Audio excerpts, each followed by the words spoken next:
ওং জননীং শারদাং দেবীং রামকৃষ্ণং জগদ্গুরুং পাদপদ্মে তয়স্থিত্বা প্রণমামি মুহুর্মুহুঃ। নমস্কার। আজ নিবেদিতার ভারত দর্শনের 311তম পর্ব। বিগত 310টি পর্বে নিবেদিতার ভারত দর্শনের বিভিন্ন দিককে নিয়ে আপনাদের সামনে উপস্থিত হয়েছিলাম এবং আগামী দিনেও উপস্থিত থাকব আপনাদের শুভেচ্ছায় এবং আপনাদের আগ্রহে। অবশ্যই প্রাণারাম চ্যানেলের সম্প্রসারণে নিবেদিতার ভারত দর্শন দিন দিন নতুন মাত্রা যুক্ত হয়ে নতুন নতুন পর্বে আপনাদের সামনে উপস্থিত হওয়ার যে সুযোগ আমি গ্রহণ করে চলেছি, সেখানে নিবেদিতার ভারত দর্শনে আমাদেরকে ভারত তীর্থের নতুন তীর্থযাত্রী রূপে ভারতবর্ষকে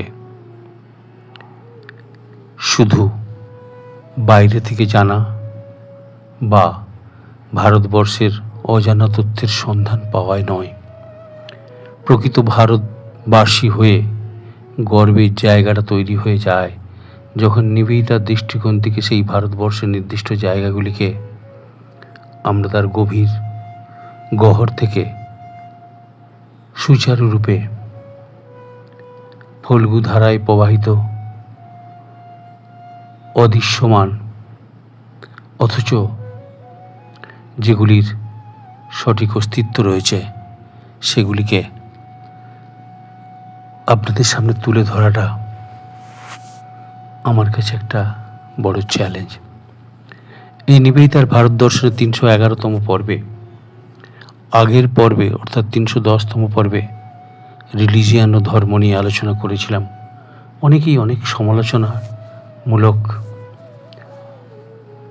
উপদেশ দিয়েছেন, অনেক নতুনত্বের সন্ধান জানার প্রয়াসী হয়েছেন।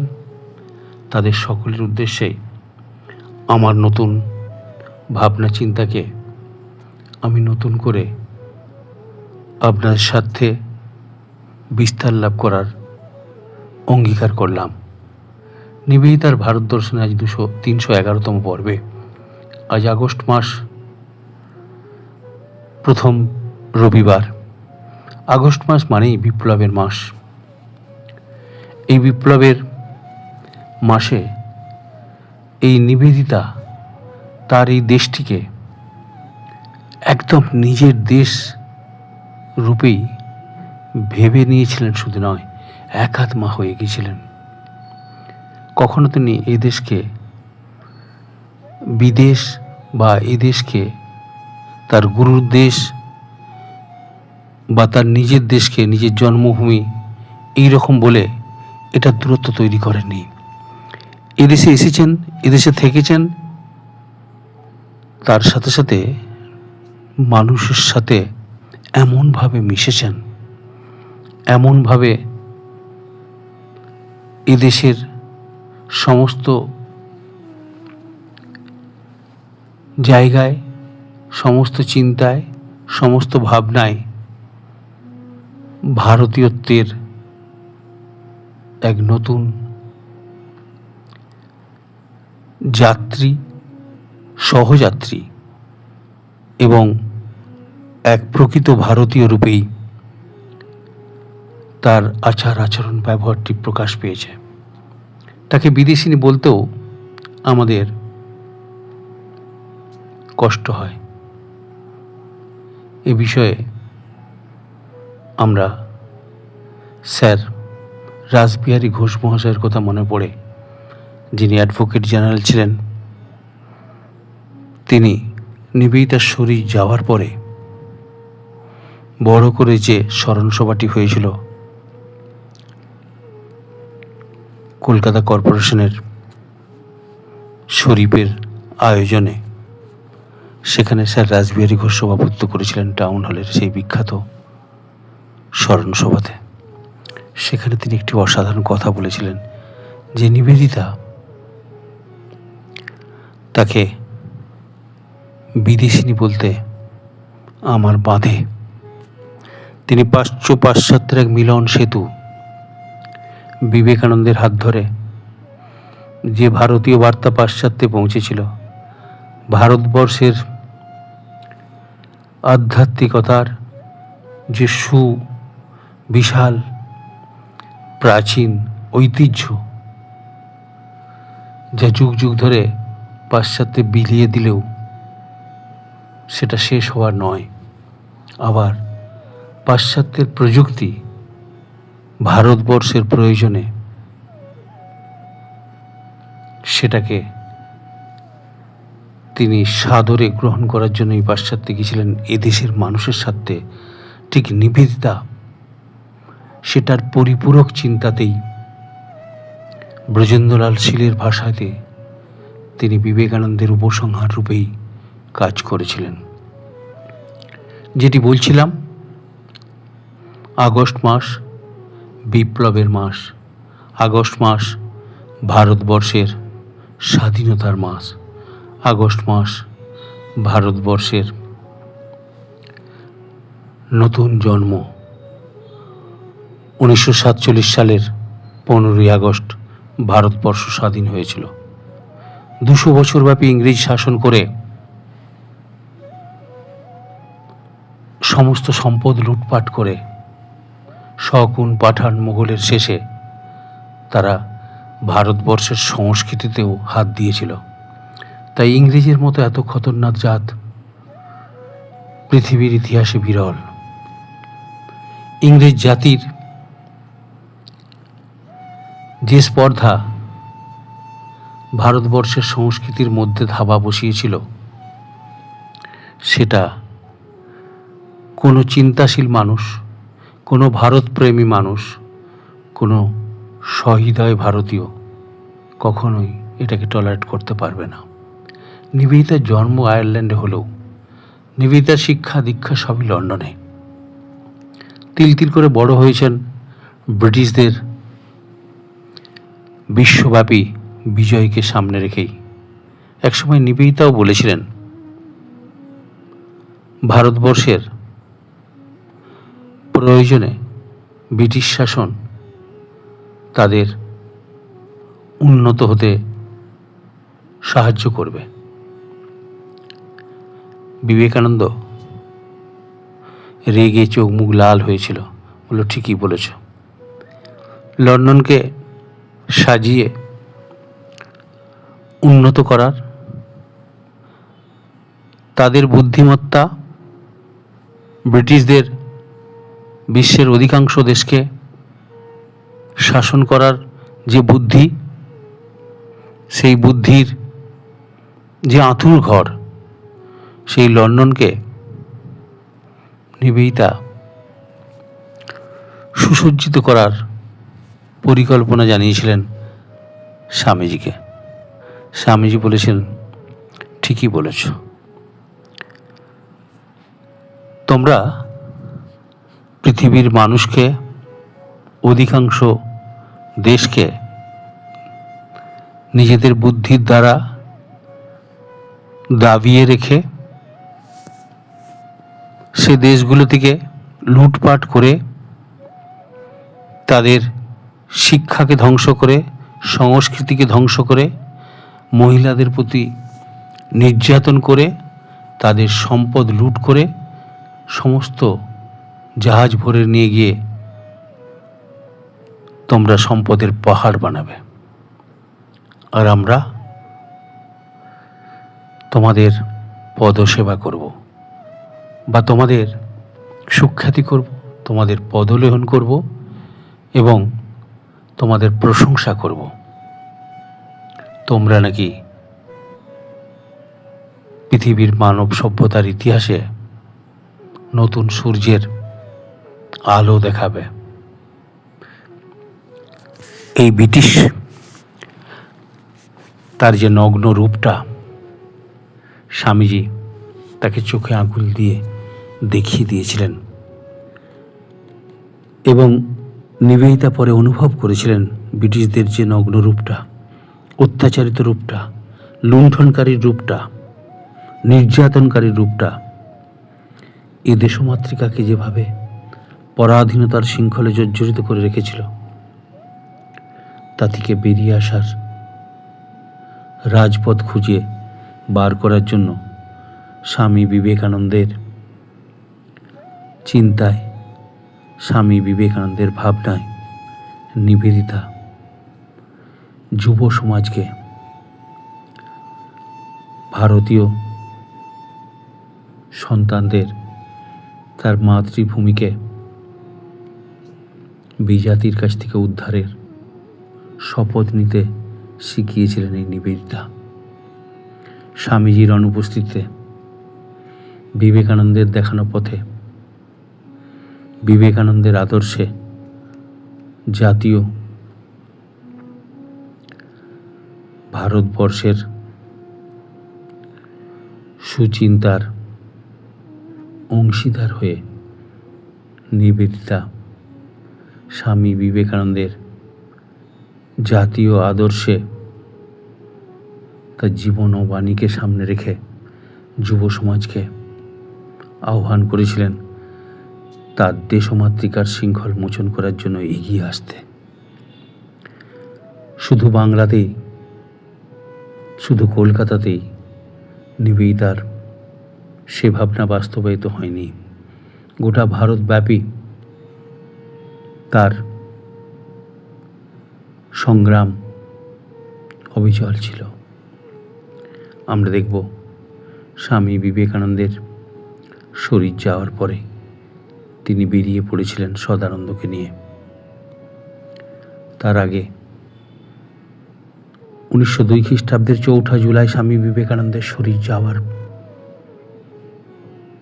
8 দিনের মাথায় 12 জুলাই 1902 ভবানীপুরের সাউথ সুবারবান স্কুলে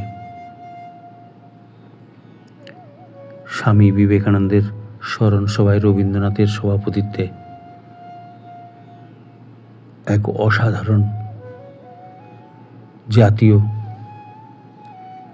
সত্ত্বাধিকারী ভারতীয়দের ভিত্তিটাকে নাড়িয়ে দিয়েছিলেন, যাতে যুব সমাজ তাদের স্বরূপটা চিনতে পারে।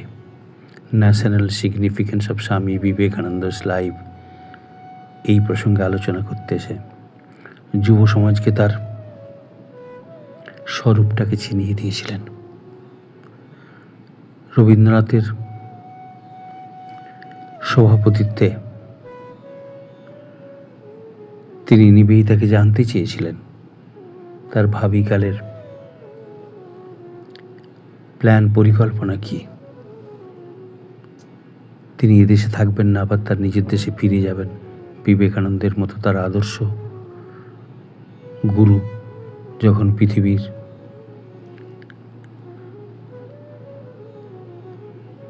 অন্ধকার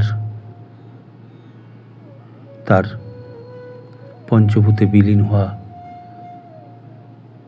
শরীরটাই চলে গেছে, সেখানে সে কী নিয়ে থাকবেন বা সত্যিকারে কোন আদর্শকে সামনে রেখে এদেশে থেকে তার কি প্রয়োজন তিনি মেটাতে পারবেন, নাকি না তার দেশে ফিরে গিয়ে তার আবার স্বাভাবিক পারিবারিক জীবনে ফিরে যাবেন। নিবেদিতা অর্থহীন ভাষায় সেদিনে বলেছিলেন, my task is awake the nation. আমার দায়িত্ব, কর্তব্য এই জাতিকে জাগানো, সেই দায়িত্বটাই গুরু আমায় দিয়ে গেছেন। অল্প দিনের মধ্যেই আমরা দেখব হিন্দু পত্রিকাতে তাদের জাতীয় আদর্শ কী হওয়া উচিত, যুব সমাজের কর্তব্য কী, তার উপর একটা অসাধারণ লেখা উপহার দেন। তারপরেই সদানন্দকে নিয়ে বেরিয়ে পড়েছিলেন তিনি ভারতবর্ষের বিভিন্ন প্রান্তে যুব সমাজকে জাগ্রত করতে, তাদের কর্তব্য, তাদের দেশমাতৃকার শৃঙ্খল মোচন করে ঝাঁপিয়ে পড়ার জন্য। ছুটে গেছেন তিনি বম্বের গেইটি হলে, পরপর বেশ কয়েকটি lecture then.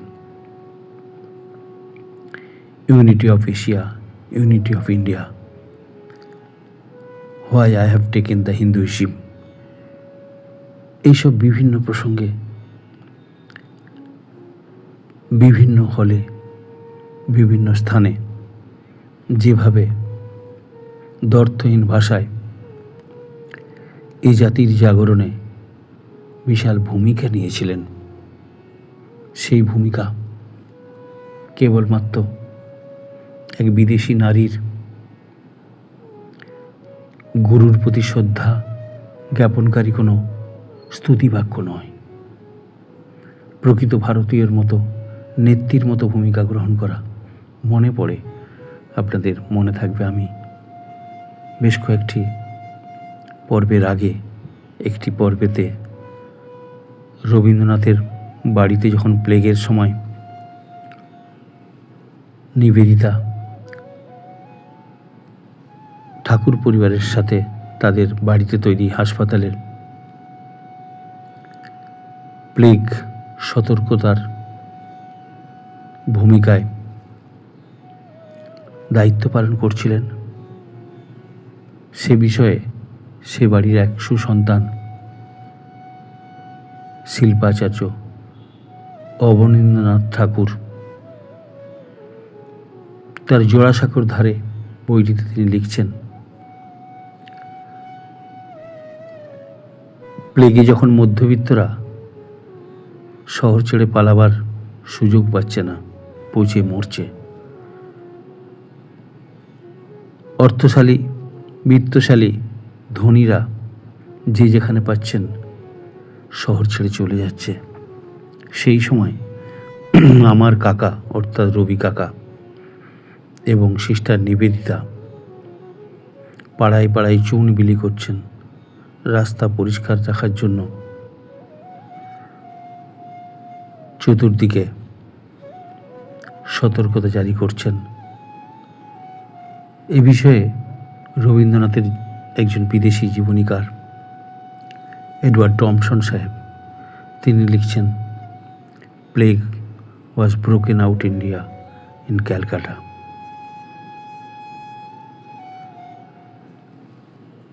Sister Nivedita started her relief work and assisted by Rabindranath Tagore. অর্থাৎ এখানে সিস্টারের ভূমিকা ঠাকুর বাড়িতে তৈরি হাসপাতালে সাধারণ কর্মী নয়, সহযোগী নয়, এখানে তিনি কমেন্ড্যান্ট ভূমিকায় কমেন্ট করছেন, অ্যাসিস্ট করছেন কে? ওই বাড়ির রবীন্দ্রনাথ ঠাকুর, অর্থাৎ তিনি নেত্রীর ভূমিকায়। তখন নিবেদিতা গোটা ভারতবর্ষ চষে বেরিয়েছেন বিবেকানন্দের শরীর যাওয়ার পরে, অরবিন্দের কাছে গেছেন, পুনে অঞ্চল ঘুরে তিনি বরোদাতে গায়কোয়াড়ের যে কর্মী রূপে এবং বরোদা রাজ কলেজের অধ্যাপক রূপে অরবিন্দ বিদেশ থেকে ফিরে এসে তার যে বুদ্ধি, যার যে কর্মদক্ষতা, সেটাকে বিক্রি করে তিনি বরোদাতে রাজ পরিবারকে সমৃদ্ধ করছেন। নিবেদিতার আহ্বানে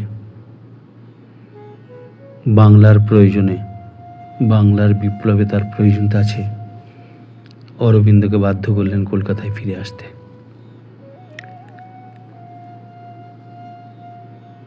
অরবিন্দ তার বিভিন্ন পত্রিকা, ধর্ম, বন্দে মাতরম, কর্মযোগিন, আর্য, এই সমস্ত পত্রিকাগুলিতেই নিবেদিতা কখনো ছদ্মনামে, কখনো তার এডিটোরিয়াল কলমে যুব সমাজকে জাগ্রত করার ভূমিকা গ্রহণ করেছিলেন।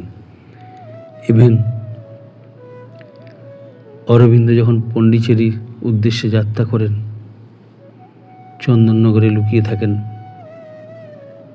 তার অবর্তমানে তার কর্মযোগিন পত্রিকার সম্পাদকীয়তে অরবিন্দের অনুপস্থিতি বুঝতে দেননি।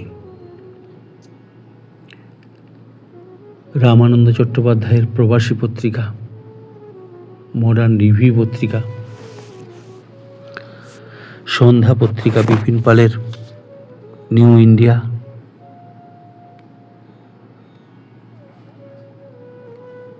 আরও সব তৎকালীন পত্রিকাগুলির উপরে তিনি যেভাবে কাজ করেছেন সেটি এদেশের মানুষের উপযোগী। বিপ্লবে যেভাবে ভূমিকা তিনি গ্রহণ করেছেন সেটি এদেশের মানুষের স্বার্থে নয়, এদেশের জনগণের স্বার্থে, এদেশের পরাধীনতার শৃঙ্খল মোচনের স্বার্থে নিবেদিতা চিরপ্রাসঙ্গিক হয়ে থাকবেন।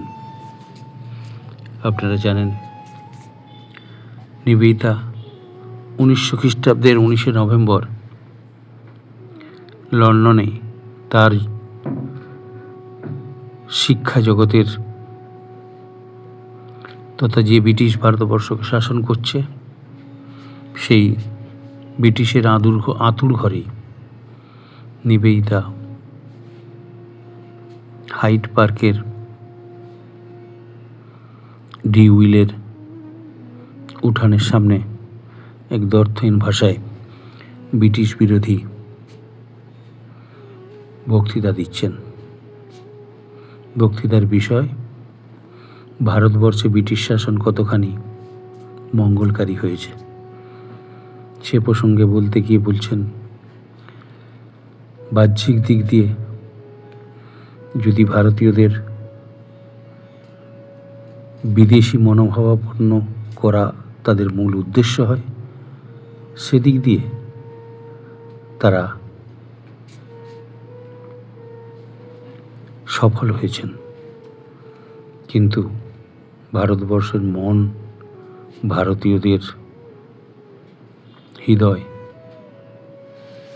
জয় করার দিক দিয়ে তাদের অন্তর্জগতে প্রবেশ করতে বা তাদের ভারতীয়দের অর্থাৎ ব্রিটিশের প্রতি তাদের শ্রদ্ধার জায়গাটা তলা নিতে ভারতীয়রা বুঝেছে তাদের প্রয়োজনের থেকেও অপ্রয়োজনীয় কাজগুলি সেগুলি তারা এত বেশি পরিমাণ নিজেদের স্বার্থে করেছেন, সেইগুলি আমাদের কাছে, অন্তত ভারতীয়দের কাছে, সেগুলি নিতান্তই ব্রিটিশ স্বার্থ রক্ষা ছাড়া আর কোনো কাজেই লাগেনি। তারা 200 বছরের ব্রিটিশ শাসনকে তা থেকে মুক্তি পাওয়ার জন্য সচেষ্ট হয়েছে। নিবেদিতা তাদের পরামর্শ দিয়েছেন। মেদিনীপুর থেকে আরম্ভ করে, মাদ্রাজ থেকে আরম্ভ করে, বম্বে থেকে আরম্ভ করে, বরোদা থেকে আরম্ভ করে সর্বত্র ছুটে গেছেন নিবেদিতা। বঙ্গভঙ্গ আন্দোলনে রবীন্দ্রনাথের সাথে, কখনো দার্জিলিংয়ে, চিত্তরঞ্জন দাসের সভাপতিত্বে বক্তৃতা দিচ্ছেন। ব্রিটিশরা সাদা চামড়ার মানুষ বলে প্রথমের দিকে তাকে সন্দেহের বাইরে রেখেছিল, কিন্তু ধীরে ধীরে তারা যখন জানতে পারল এই সাদা চামড়ার লন্ডনে শিক্ষাপ্রাপ্ত মহিলাটি আসলে তার বুদ্ধিমত্তার দ্বারা প্রশাসনের সমস্ত খবরাখবর আগেভাগেই প্রশাসনিক মানুষগুলির কাছ থেকে বন্ধু মহলে খবরাখবর নিয়ে স্বদেশী আন্দোলনকারী বা যারা দেশাত্মবোধক মানুষগুলি, সংগ্রামী মানুষগুলি আন্দোলনের জন্য সংঘবদ্ধ হচ্ছে, তাদেরকে সঠিক সময়ে খবরটি পাচার করে দিয়ে তাদেরকে সাবধান করে দিতেন, যাতে ব্রিটিশ পুলিশ এসে তাদেরকে খুঁজে না পায় বা তারা সাবধান হয়ে যান। এহেন নিবেদিতার ভূমিকা পরে পরে ব্রিটিশ কর্মকর্তাদের পুলিশ মহলে যখন চলে যায়, তখন তিনি সন্দেহের বাইরে ছিলেন না। তার সমস্ত চিঠি বিদেশ থেকে আসা, সেগুলি খুলে খুলে পরখ করে দেখতেন ব্রিটিশ পুলিশরা, এবং এমন দিন এসেছে বাধ্য হয়ে ব্রিটিশ প্রশাসন তাকে না জানিয়ে তার পেছনে একজন সরকারি গোয়েন্দা লাগিয়ে দিয়েছিলেন। তার নাম কর্নেলিয়া সরাবাজি। নিবেদিতা তাতেও ভ্রুক্ষেপ করেননি। ভূপেন দত্ত বিবেকানন্দের ছোট ভাই, শুধু বিবেকানন্দের ছোট ভাই রূপে নয়, দেশের এক সংগ্রামী বিপ্লবী, যুগান্তর পত্রিকার সম্পাদকীয় মণ্ডলীর একজন অ্যাক্টিভ কর্মী। তাদের সমস্ত গ্রুপকে বারিন ঘোষ, অরবিন্দ ঘোষ, হেমচন্দ্র কানন্দ, সত্যেন বোস,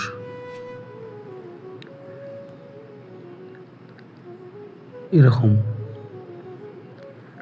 অনেককেই তৎকালীন তার 16-17 নম্বর বোসপাড়া লেনে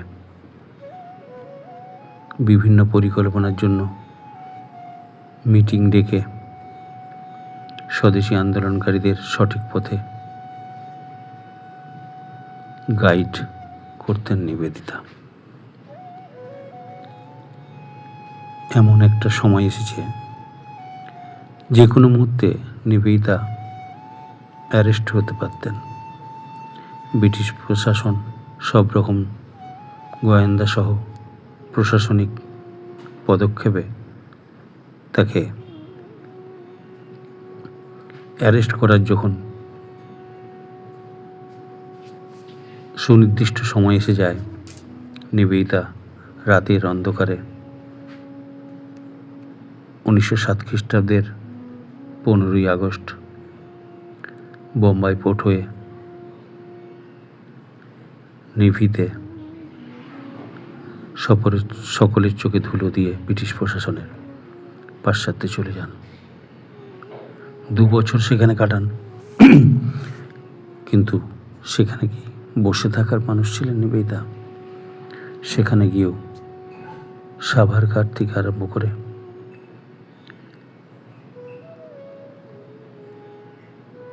ইন্ডিয়া হাউসের যারা শিক্ষার জন্য লন্ডনে রয়েছেন, তাদের কাছে একটা আদর্শ তৈরি করে ভারত প্রেমী পাশ্চাত্যেও তার কাজ চলতে থাকে। তার পরিণাম মদনলাল ধিংরার দ্বারা কার্জন উইলিকে জাহাঙ্গীর হলে গুলি করে মেরে দেয়া। নিবেদিতার এহেন সমস্ত ব্রিটিশ বিরোধী কার্যকলাপ আমাদের ভারতবর্ষের তৎকালীন বিপ্লবীদের আদর্শ হিসাবে বিবেকানন্দের চিন্তায়, বিবেকানন্দের ভাবনায় যেভাবে জাতির জাগরণ তৈরি করেছিলেন, সে বিষয়ে সবচেয়ে সঠিক কথাটা বলেছেন হেমচন্দ্র ঘোষ, বিপ্লবী হেমচন্দ্র ঘোষ, যাকে বিনয় বাদল দীনেশের গুরু বলা হয়। হেমচন্দ্র ঘোষ বলছেন, নিবেদিতাকে আমি বিবেকানন্দের থেকে বেশি দিন পেয়েছি। যে হেমচন্দ্র ঘোষ ঢাকাতে 1901 খ্রিস্টাব্দে দুটো বক্তৃতা, একটা জগন্নাথ কলেজে, একটা প্রগট ময়দানে শুনে তার বন্ধুদের নিয়ে সদানন্দের কাছে অনুমতি চেয়ে তিনি ফরাসগঞ্জে মোহিনীমোহন দাসের বাড়িতে বিবেকানন্দের সাথে একান্তে ধর্মকথা শুনতে গিয়ে ভীষণভাবে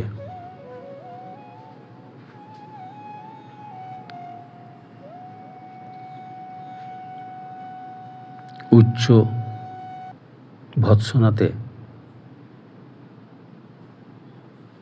মাথা নত করতে বাধ্য হন বিবেকানন্দের সামনে। কি হয়েছিল ঘটনা? বিবেকানন্দের কাছে পাশ্চাত্য জয়কারী বিবেকানন্দের সামনে ধর্মের কথা শুনতে গিয়ে বিবেকানন্দ তাদের বললেন, লজ্জা করে না? পরাধীন জাতির কোনো ধর্ম হতে পারে না। যুব সমাজ এর প্রতিনিধিত্ব না করে দেশমাতৃকার দুঃখ জ্বালা যন্ত্রণা না অনুভব করে ধর্মের কথা শুনতে এসছো? পরাধীন জাতির কোনো ধর্ম হতে পারে না। সেই হেমচন্দ্র ঘোষ বিবেকানন্দের ওই ভৎসনাতে তার বন্ধুদের নিয়ে বিভিভি তৈরি করলেন, বেঙ্গল ভলেন্টিয়ার্স অ্যাসোসিয়েশন, যার আদি নাম বাংলার মুক্তি সংঘ। পরবর্তীকালে সেটাই বিভিভি তথা বেঙ্গল ভলেন্টিয়ার্স।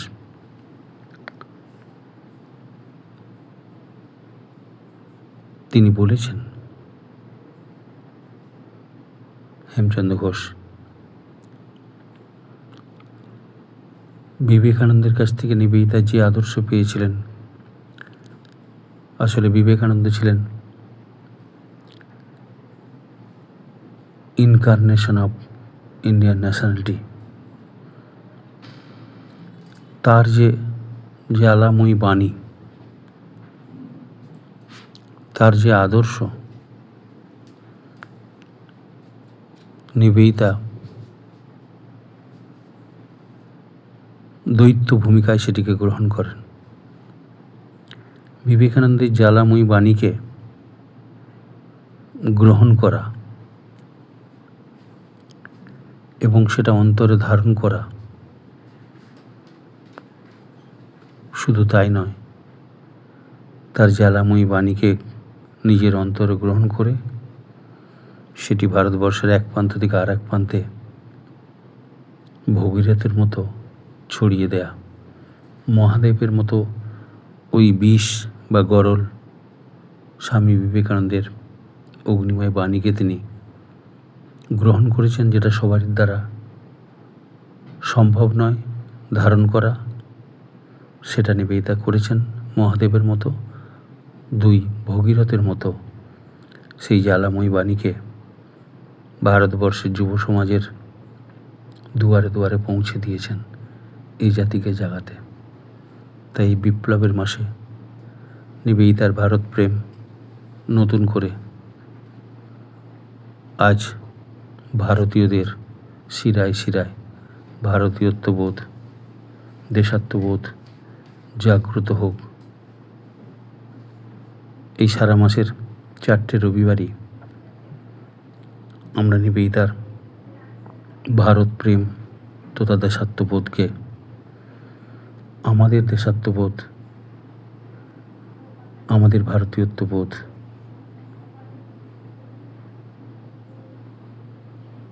জাগ্রত করার প্রয়োজনে স্বাধীন দেশের যেগুলো এখনো পরাধীনতার